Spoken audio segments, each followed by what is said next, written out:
ওকে, আরেকটা ভাইয়া কোশ্চেন করেছে, যদিও আমরা এই কোশ্চেনটাতে পরে আসবো কারণ এটা আমাদের আসবে সামনে। আচ্ছা। তো আহ, আমি নেক্সট যে কোশ্চেনটা করতে চাচ্ছি সেটা হচ্ছে আম, মানে আপনি ভাইয়া আপনি কি কখনো মানে যখন ট্রাভেল করেন আপনি কি সোলো ট্রাভেল প্রেফার করেন নাকি গ্রুপ ট্যুরসে মানে যেতে লাইক করেন, অথবা হচ্ছে ফ্যামিলিকে নিয়ে ঘুরতে পছন্দ বেশি করেন? হুম। আহ, এটা অ্যাকচুয়ালি ডিপেন্ডস। আমি সব টাইপের ট্রাভেলিং করছি। আমি গ্রুপ ট্রাভেল অ্যাকচুয়ালি করি নাই, মানে জয়নিং এ গ্রুপ আমি হাতে কোনো একটা দুটো জায়গায়, কিন্তু কোনোটাতে আমি আসলে পরিচিত মানুষ গ্রুপে ওভাবে জয়েন করি না। আমার গ্রুপ ট্রাভেল যেগুলো ছিল ফ্যামিলির সাথে, আমার আব্বা অনেকগুলো ট্রিপ অর্গানাইজ করতো, ওগুলো দেশে বিদেশে, জি। এবং ওগুলো মোস্টলি বাংলাদেশি ডাক্তার ফ্যামিলিদের সাথে। আমার ফ্যামিলির বাবা মা দুজনে ডাক্তার ছিল, সো ওগুলা করেছি, ওগুলো তো এনজয় করছি অ্যাকচুয়ালি।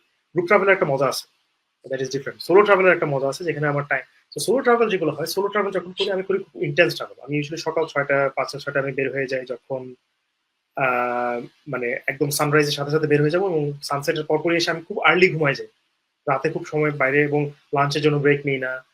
যেটা চেষ্টা করি যে মানে ম্যাক্সিমাইজিং টাইম আর কি, যতটুকু জি। সম্ভব জি। এগুলো করার চেষ্টা করি। রাতে ট্রাভেল করা, রাতের ফ্লাইট, রাতের বাস, রাতের ট্রেন, এগুলো নিয়ে মানে এমন আমার এখন মনে আছে ইউক্রেনে গেছিলাম যখন আমি মানে ছিলাম মনে হয় 4 দিনের মধ্যে 2টা রাতই ছিলাম আমি ট্রেনে ট্রেনে।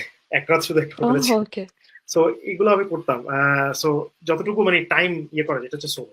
তারপর আমার ওয়াইফও প্রায় অ্যাকচুয়ালি 50+ কান্ট্রিজ গেছে। আমরা দুজনে একসাথে ট্রাভেল করতে আমরা খুব পছন্দ করি। আমাদের দুজনের ট্রাভেল স্টাইল একটু ভিন্ন। আহ, আমি একটু হিস্টোরিক্যাল নেচার দেখতে চাই, ও আর একটু অ্যাক্টিভ, মানে হাইকিং, সুইমিং, এই টাইপের। আমরা ওগুলাকে একটু কম্বাইন করে আমরা ট্রিপ গুলো করার চেষ্টা করি যখন একসাথে করি। আমার মাও খুব পছন্দ করে। তারা বাবা বেঁচে থাকতে বাবাও খুব ট্রাভেল, তো ওনাদের সাথে আবার ট্রিপ করা একটু, অবশ্যই তাদের বয়স একটু বেশি, ভিন্নভাবে করা যায়, কিন্তু তাও করা যায়। গত বছর আমি চায়না গেছিলাম এবং আমার সেই ইন্টেন্সিভ স্টাইলে আমার মাকেও ঘুরেছি। আমরা 12 দিন একদম প্রতিদিন সকাল 6টা থেকে রাত 10টা পর্যন্ত আউট, এভাবে আমরা করছি। সো এবং আমার মা এটা আন্টির বয়স কত অফকোর্স একটু এখন? মিড সিক্সটিজ আর কি, 65 এর কাছাকাছি, 65 এর ওকে, কাছাকাছি, ইয়া 65 শি না ইজ স্টিল ইয়াং। 64, 64। বাট হ্যাঁ, ম্যানেজ করতে পারছে, ভালোই পারছে।